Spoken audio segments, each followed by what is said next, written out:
আসসালামু আলাইকুম, রাফিজিস কিচেনে স্বাগতম। এই তো চলে আসলাম আপনাদের সাথে সিম্পল রেসিপি নিয়ে, তালের পিঠা রেসিপি। একদম সহজ রেসিপি। প্রথমে আতপ চাউল 2 থেকে 3 ঘন্টা ভিজিয়ে রাখার পর ব্লেন্ড করে নেব, তারপর ভাত ব্লেন্ড করে নেব। ব্লেন্ড হয়ে গেলে খেজুরের গুড় বা সাধারণ নর্মাল গুড় আপনারা ঝাল করে একদম নেবেন। তারপর তালের রস 2 কাপ, আর আপনাদের মিষ্টিটা আপনাদের পরিমাপ মতো দিতে পারেন।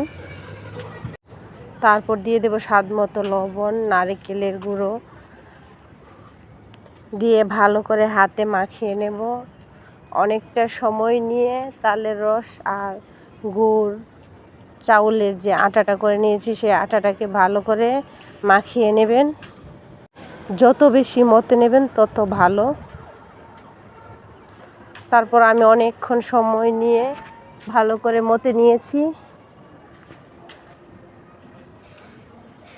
মতানো হয়ে গেলে তারপর আমি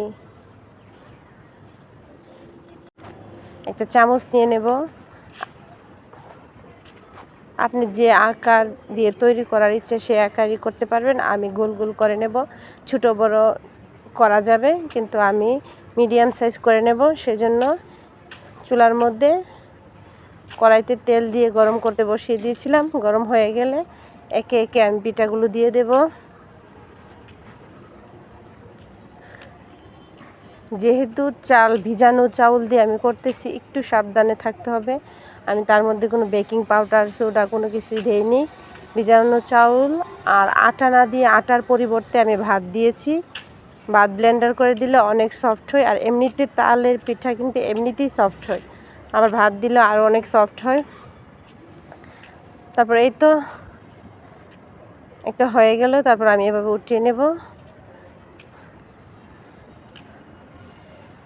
একে একে সবগুলো পিঠা আমি বানিয়ে নেব।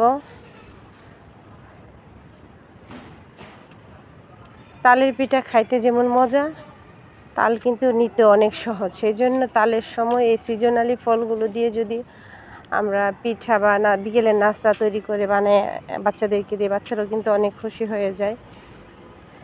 সেই জন্য আপনাদের সাথে এই সিম্পল রেসিপিটা আমি শেয়ার করতেছি। আশা করি এই রেসিপিটা আপনাদের কাছে ভালো লাগবে।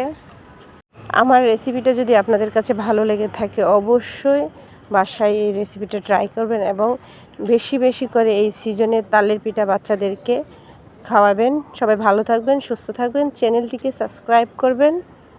আল্লাহ হাফেজ।